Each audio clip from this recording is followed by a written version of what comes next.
Assalamualaikum warahmatullahi wabarakatuh. Bismillahirrahmanirrahim. Alhamdulillahi rabbil alamin. Wabihi nasta'inu ala umuri dunya waddin. Wassalatu wassalamu ala ashrafil anbiya'i wal mursalin. Sayyidina Muhammadin wa ala alihi wa sahbihi ajma'in. Allahumma faqihna fid din wa 'allimna at-ta'wil amma ba'du.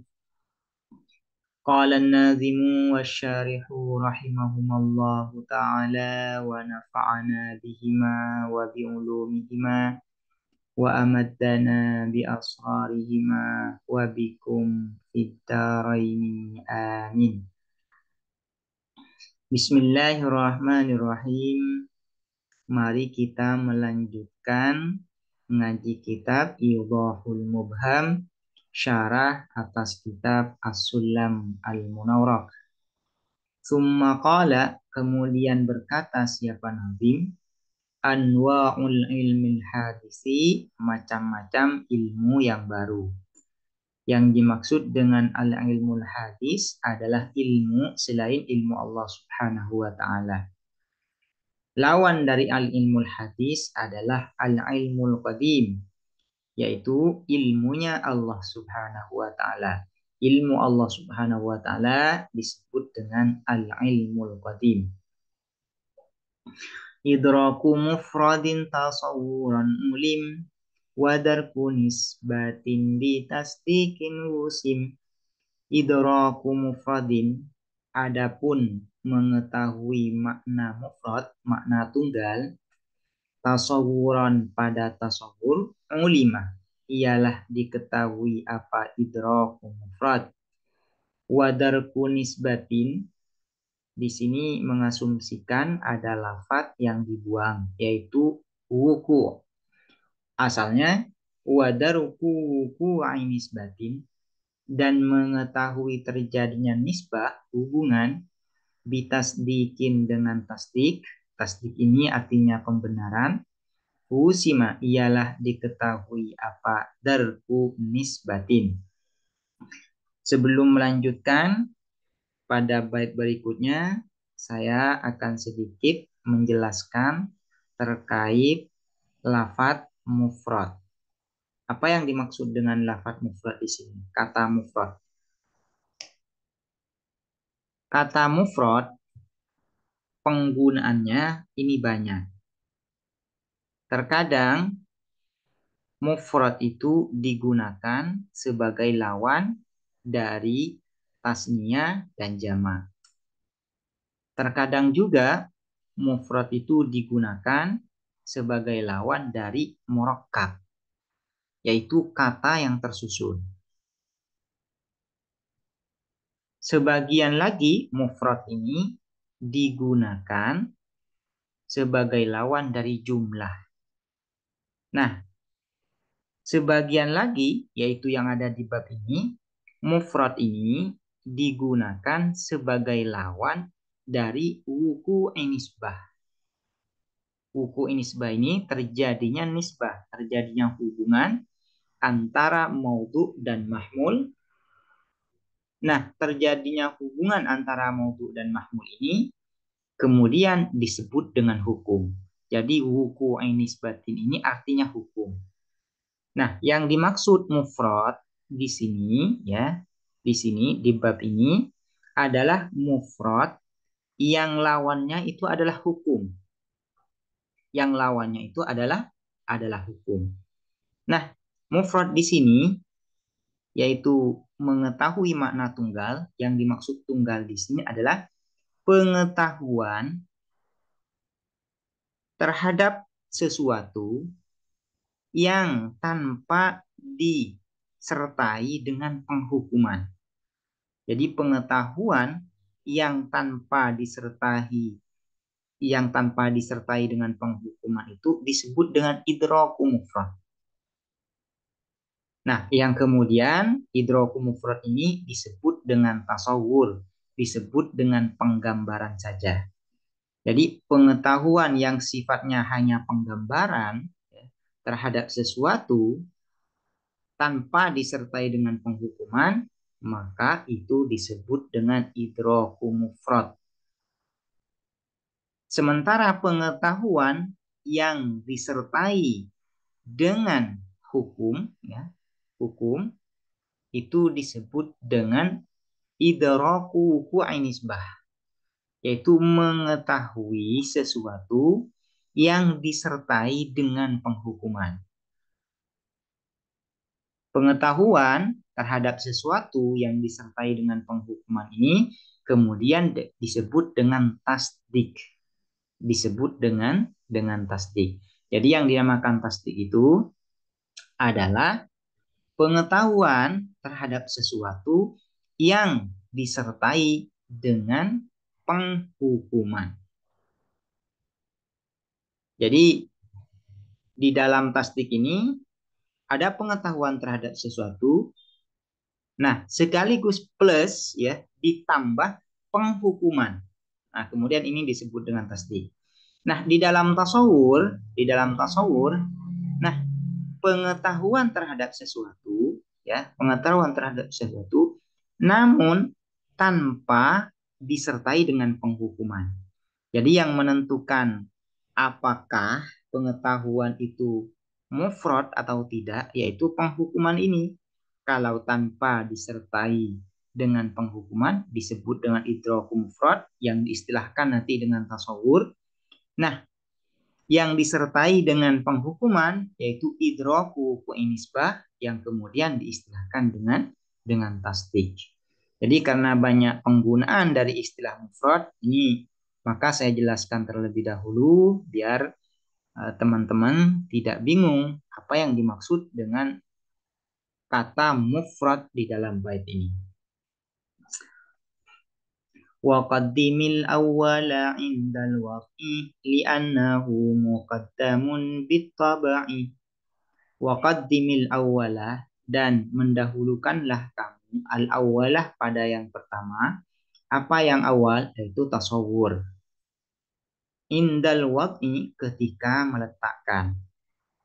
Li'annahu karena sesungguhnya apa al-awwal muqaddamun ialah didahulukan bit-tabai dengan watak, dengan alamiah, dengan natural, sama saja artinya ya. Wan nadhari dan adapun pengetahuan spekulatif ma adalah sesuatu ihtaja yang butuh apa ma litta'ammuli pada berpikir. Wa aksuhu adapun kebalikannya an-nadhari huwa adapun aksuhu ad-daruriyu ialah pengetahuan yang bersifat aksiomatik al-jali yang jelas. Wama dan adapun sesuatu bihi apa dengan ma ila tasawurin pada tasawur pada penggambaran pengetahuan yang hanya penggambaran wusila sampai atau disampaikan yud'a ialah dinamai apa ma biqaulin syarihin dengan qaul syari. Qaul syari ini sama dengan ta'rif atau mu'arif. Fal tabtahil maka bersungguh-sungguhlah kamu.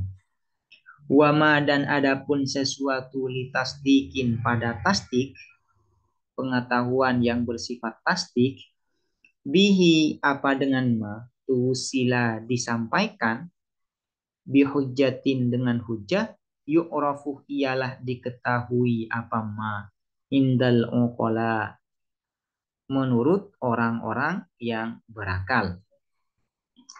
Aku berkata aku yang berkata ini adalah syarih yaitu Asy-Syaikh Ahmad Ad-Damanhuri. Lafzu anwa adapun lafaz anwa'u yukhriju ialah mengeluarkan apa lafzu anwa al-ilmal qadima terhadap ilmu yang qadim yaitu ilmunya Allah Subhanahu wa taala. Fa innahu maka sesungguhnya sya'n la tanawu'a tidak ada apa macam fihi di dalam al-ilmul qadim.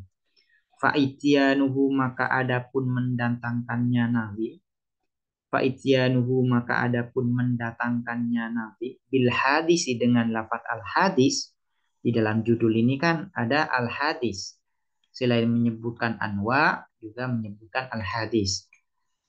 Ba'da dzalika setelah lafzu anwa tersebut takkidun ialah penegasan wa idhahun dan penjelasan lil mubtadi terhadap pemula. Jadi kata anwa yang disebutkan oleh Nazim di dalam judul bab ini sudah mengeluarkan ilmunya Allah Subhanahu wa taala. Artinya ilmunya Allah Subhanahu wa taala tidak termasuk pada pembahasan yang akan dibahas ini. Kenapa ilmunya Allah Subhanahu wa taala ini terkecualikan atau keluar dengan kata anwa? Karena al-ilmul qadim itu ilmunya Allah Subhanahu wa taala tidak terbagi, tidak ada macamnya. Tidak seperti ilmu al-hadis, ilmunya selain Allah Subhanahu wa taala.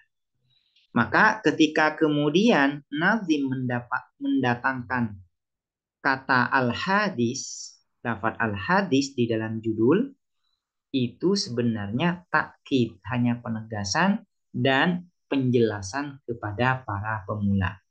Sebetulnya kalau ingin ringkas, Nazim cukup mengatakan anwa'ul ilmi.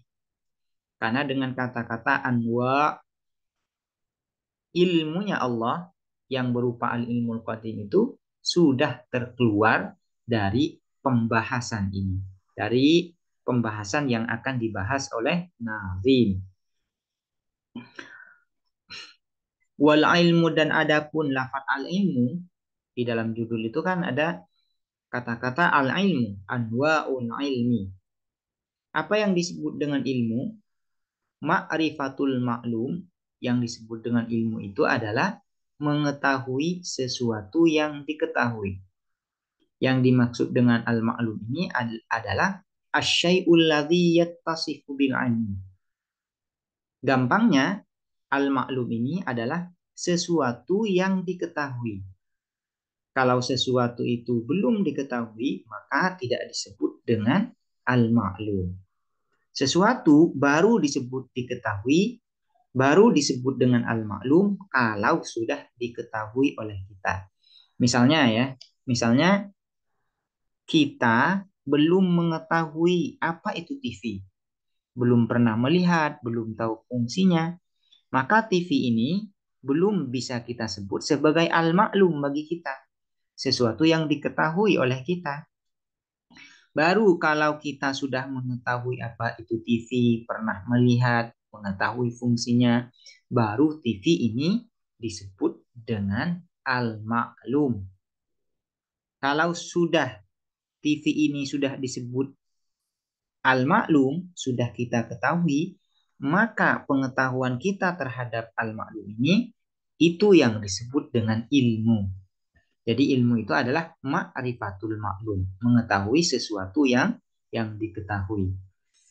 Cuma kemudian innahu sesungguhnya al-ilmu yang qasimu ialah terbagi apa al-ilmu ila tasawurin pada tasawur. Tasawur ini artinya penggambaran.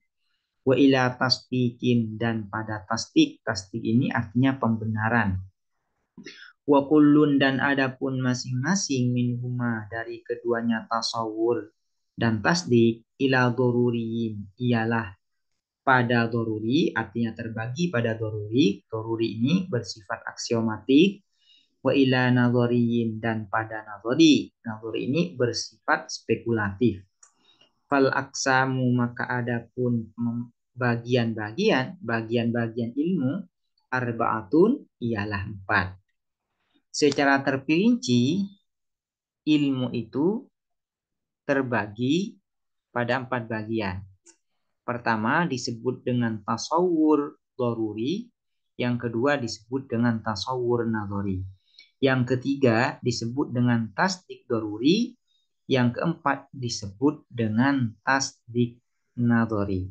Nah, 4 hal ini merupakan bagian-bagian dari ilmu. Kemudian, apa yang disebut dengan tasawur? Ilmu yang bersifat penggambaran itu. Fa in kana maka ada apabila ada apa al ilmu idraka makna mufradin ialah mengetahui makna mufrad, makna tunggal. Yang dimaksud dengan makna mufrad ini sekali lagi saya sebutkan sebagaimana sudah disinggung di awal. Yang disebut dengan makna mufrad, makna tunggal adalah makna yang tidak disertai dengan penghukuman. Itu disebut dengan mufrad. Yang tanpa disertai dengan penghukuman itu disebut dengan mufrad. Nah, lawan dari mufrad ini adalah hukum atau wuku' nisbah. Pengetahuan yang disertai dengan wuku' nisbah atau disertai dengan penghukuman, maka itu disebut dengan tasdik. Jadi lawan dari mufrad ini adalah hukum atau wuku' nisbah. Fahuwa maka adapun ilmu atau fahuwa maka adapun idraku makna mufrad tasawurun ialah tasawur, disebut dengan tasawur, penggambaran. Kaidraki makna zaid seperti mengetahui makna zaid. Makna zaid itu apa? Yaitu al hayawanun natik al mutasyakhis, sosok hayawanun natik yang bernama zaid. Itu makna dari zaid. Nah, pengetahuan kita terhadap makna zaid ini disebut dengan tasawur, disebut dengan penggambaran. Kenapa disebut dengan tasawur? Karena pengetahuan kita terhadap makna zaid ini tunggal, karena tidak disertai dengan penghukuman. Karena tidak ada penghukuman, hanya penggambaran saja. Kemudian wa ingkana dan apabila ada apa al ilmu idraka makna wuku inisbatin ialah mengetahui makna terjadinya nisbah, hubungan antara maudhu dan mahmul. Wuku nisbah atau simpelnya wuku nisbatin ini adalah hukum, penghukuman. Fahuwa maka adapun idraku makna wuku nisbah tasdikun ialah tasdik atau pembenaran. Kemudian apa yang disebut dengan tasdik? Tasdik itu adalah pengetahuan kita terhadap sesuatu yang mana pengetahuan itu disertai dengan penghukuman atau wuku' nisbah. Ketika kita mengetahui ya sesuatu yang disertai dengan wuku' nisbah atau yang disertai dengan penghukuman itu, maka itu yang disebut dengan tasdik. Contohnya kaidraki seperti mengetahui, kaidraki wuqu'il qiyami seperti mengetahui terjadinya qiyam berdiri, fi qaulina di dalam perkataan kita, Zaidun adapun Zaid, qaimun ialah berdiri. Zaidun qaimun ini disebut dengan tasdik. Pengetahuan kita terhadap Zaidun qaimun ini disebut dengan tasdik. Kenapa disebut dengan tasdik? Karena nah, pengetahuan kita ini ya, pengetahuan kita ini disertai penghukuman, yaitu kita menghukumi bahwasanya Zaid itu berdiri. Ini yang disebut dengan penghukuman. Wahada dan adapun ini makna qaulihi, wahada dan adapun ini ingkana yang di atas itu ingkana idraka makna mufradin ila akhiri, makna qawli ialah pengertian perkataan nazim idraku mufradin al baita. Teruskan bait tersebut. Teruskan ini. Idraku mufradin tasawuran ulim dan seterusnya. Kemudian perinciannya Zaidun qaimun ini seperti apa sehingga menjadi pengetahuan tasdik. Fazaidun maka adapun Fazaidun qaimun maka adapun kalimat Zaidun qaimun istamala ialah mencakup apa Zaidun qaimun ala tasawwuratin arba'ah atas penggambaran-penggambaran arba'ah yang 4. Pertama, tasawwurul maudu. Tasawwurul maudu yang menjadi maudu di dalam kalimat Zaidun qaimun adalah Zaid. Wa huwa dan adapun maudu Zaidun ialah Zaid. Wa tasawwurul mahmul dan tasawwurul mahmul yang menjadi mahmul wa huwa dan adapun mahmul qaimun ialah qaim.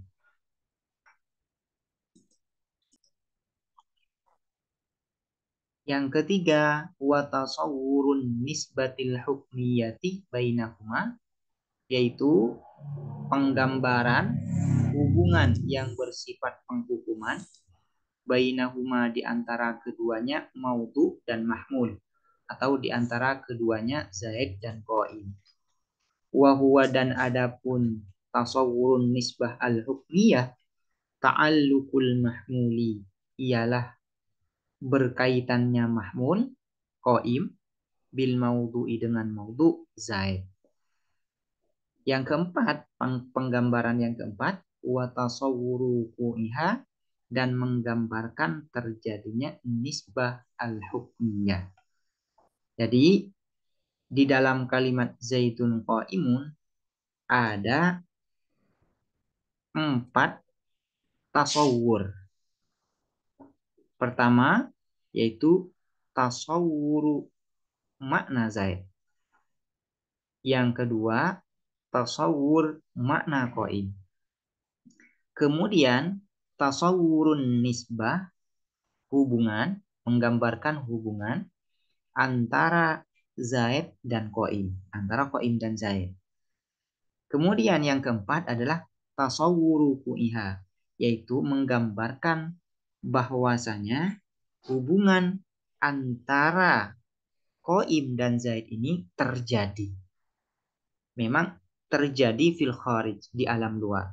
Memang kita menghukumi bahwasanya qaim ini berlaku melekat kepada zaid fil kharij, di alam nyata. Fattasawwurur rabi'u, maka adapun penggambaran yang keempat yaitu tasawwuru qu'in nisbah al-hukmiyah yusamma ialah dinamakan apa at-tasawwur ar-rabi' tasdikon pada tasdik. Jadi yang disebut dengan tasdik itu adalah tasawwuru qu'in nisbah. Sementara tasawwur yang 3 sebelum tasawwur nisbah ini, sebelum penggambaran yang keempat ini disebut dengan tasawwur, disebut dengan tasawwur. Wassalah satu dan adapun yang 3 qablahu sebelum at-tasawwurur rabi syurutun ialah syarat lahu bagi at-tasawwurur rabi atau bagi tasdik. Wahada dan adapun ini mazhabul hukama'i ialah pendapat para filsuf. At-tasawwurur rabi yusamma tasdikon wassalasatu qablahu syurutun lahu, ini merupakan pendapat para filsuf. Jadi menurut para hukama yang disebut dengan tasdik itu yaitu tasawwuru wuqu'in nisbah atau idraku wuqu'in nisbah, mengetahui terjadinya hubungan antara mahmul dan maudu, antara qaim dan zaid. Memang qaim ini di alam nyata berlaku kepada zaid. Nah, tasawwuru ku'in nisbah atau bud idraku ku'in nisbah ini yang disebut dengan tasdik. Sementara yang 3 sebelumnya yaitu tasawwurul maudu, tasawwurul mahmul dan tasawwurun nisbah al-hukmiyah itu disebut dengan tasawwur saja dan itu merupakan syarat dari tasdik. Syarat dari tasdik. Wa madhabul imam dan adapun pendapatnya al-imam yaitu Imam Ar-Razi anna tasdiqoh ialah bahwa sesungguhnya at-tasdik, pengetahuan yang bersifat tasdik itu huwa adapun at-tasdik at-tasawwuratul arba'ah ialah penggambaran-penggambaran yang empat. Sementara menurut Imam Ar-Razi, yang dinamakan tasdik itu adalah keempatnya ini, penggambaran yang empat ini. Pertama, kedua, ketiga, dan keempat. Nah, keseluruhan dari yang empat ini yang disebut dengan tasdik. Sementara menurut para hukama, yang disebut dengan tasdik itu hanya yang nomor empat. Menurut Imam Ar-Razi, yang disebut dengan tasdik itu adalah kumpulan yang empat ini. Jadi ada perbedaan antara mazhabul hukama dan mazhabul Imam Ar-Razi. Fayakunu maka ada at-tasdiku apa tasdik, pengetahuan yang bersifat tasdik, basiton ialah simple ala mazhabil hukama atas pendapat para filosof. Sehingga karena menurut para hukama ini yang disebut tasdik hanya idraku ku'in nisbah, maka tasdik ini simple, hanya satu saja, simple, tidak tersusun. Wa murakkaban dan murakkab ala madhabil imam atas pendapatnya Imam Ar-Razi. Karena menurut Imam Ar-Razi yang disebut dengan tasdik itu adalah keseluruhan dari at-tasawurat al-arba'ah, maka tasdik secara otomatis menurut Ar-Razi ini adalah murakkab, tersusun dari empat tasawurat. Wal musannifu dan adapun musannif yaitu nazim Syekh Al-Akhdari, masyin ialah berjalan ala madhabil hukama'i atas pendapatnya para filsuf, bitakdiri mudhafin dengan mengasumsikan mudhaf fi kalamihi di dalam kalamnya musannif, di dalam perkataannya musannif, baina darki di antara lafaz darku ya, baina darku di antara lafaz darku, wa nisbati dan lafaz nisbah, wa huwa dan adapun mudhaf wuku ialah lafaz wuku. Di dalam bait itu kan musannif atau nazim hanya mengatakan wadarku nisbatin bitas dikin wusin. Jadi yang tepat itu adalah ya, karena musannif itu mengikuti pendapat hukama, maka harus mengasumsikan ada kata yang dibuang, yang posisinya itu sebagai mudhof. Yaitu kata yang dibuang itu adalah lafadz wuku. Aslinya yaitu wadarku wuku ainisbah. Karena menurut pendapat hukama yang disebut dengan tasdik itu adalah idraku wuku ainisbah. Ini yang disebut dengan tasdik, pengetahuan yang bersifat tasdik. Wa huwa dan adapun mudhaf wuku ialah lafadz wuku. Demikian, semoga bermanfaat dan dapat dipahami. Assalamualaikum warahmatullahi wabarakatuh.